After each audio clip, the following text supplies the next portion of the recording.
Nous vivons dans un monde saturé de voix extérieures. Elles nous murmurent qui nous devrions être, ce que nous devrions désirer et comment nous devrions vivre. Ces voix, émanant des attentes de la société, des normes culturelles et même de nos proches bien intentionnés, tissent une tapisserie de croyances qui obscurcissent souvent notre vrai moi. Nous sommes conditionnés à nous identifier à ces influences extérieures, les confondant avec notre identité authentique. Cela crée un sentiment de séparation, une déconnexion avec l'essence de qui nous sommes vraiment. Le voyage vers l'éveil spirituel commence par la reconnaissance de cette illusion de séparation. C'est une compréhension douce mais profonde que notre vraie nature n'est pas définie par des constructions extérieures, mais plutôt par quelque chose de plus profond, quelque chose d'inhérent en nous. Il s'agit de retirer les couches de conditionnement et de redécouvrir l'essence de notre être qui a toujours été présente. Ce voyage ne consiste pas à accumuler des connaissances ou à adhérer à des dogmes rigides. Au lieu de cela, il s'agit de cultiver une conscience profonde et intime de notre monde intérieur. Il s'agit d'observer nos pensées, nos émotions et nos réactions sans jugement, en nous permettant simplement d'être présents avec ce qui surgit. Ce processus d'auto-observation s'apparente à tenir un miroir à notre âme, révélant les rouages complexes de notre paysage intérieur. En nous plongeant plus profondément dans cette exploration intérieure, nous commençons à remarquer les schémas habituels de notre mental. Nous voyons comment nos pensées tournent souvent autour du passé ou du futur, se reposant rarement dans le moment présent. Nous prenons conscience de la réactivité émotionnelle qui nous maintient enchaînés à des cycles de souffrance. Cette conscience croissante est la graine de la transformation, la première lueur d'éveil à notre vraie nature. L'éveil spirituel n'est pas un événement unique et transformateur, mais plutôt un déploiement progressif. C'est un processus de libération des couches de conditionnement, comme on pèle un oignon, révélant la vérité radieuse à l'intérieur. Au fur et à mesure que nous cultivons une plus grande conscience de soi, nous commençons à remarquer les manières subtiles dont nos pensées, nos émotions et nos actions sont influencées par des forces extérieures. Nous voyons comment les attentes de la société, les normes culturelles et même notre éducation ont façonné notre perception du monde et de nous-mêmes. Cet éveil ne consiste pas à devenir quelqu'un d'autre, mais plutôt à revenir à l'essence de qui nous sommes déjà. Il s'agit de reconnaître la sagesse, l'amour et la paix inhérents qui résident en chacun de nous. Au fur et à mesure que nous devenons plus sensibles à notre monde intérieur, nous commençons à expérimenter un changement profond dans notre perception de la réalité. Le monde extérieur, autrefois source de validation et de sécurité, commence à perdre son emprise. Nous réalisons que le véritable épanouissement et le bonheur durable ne se trouvent pas dans les réalisations ou les possessions extérieures.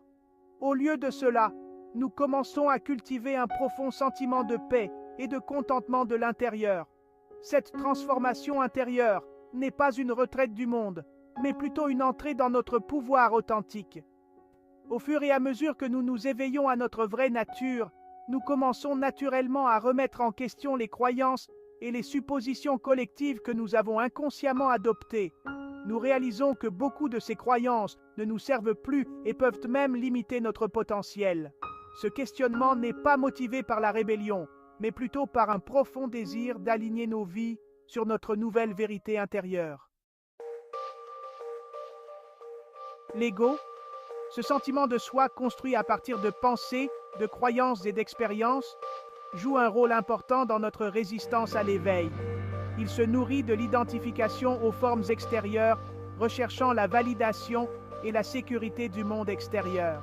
Lorsque nous remettons en question l'emprise de l'ego sur notre identité, il peut réagir avec peur, doute et résistance. L'ego craint sa propre dissolution, s'accrochant désespérément à son contrôle perçu. Il murmure des doutes, remettant en question la validité de nos expériences intérieures et nous exhortant à nous accrocher à des schémas familiers, bien que limitants. Cette lutte intérieure est une partie naturelle du processus d'éveil. C'est la dernière résistance de l'ego contre l'émergence de notre vrai moi.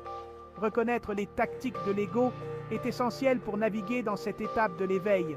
En observant simplement ces machinations avec compassion et sans jugement, nous pouvons commencer à desserrer son emprise.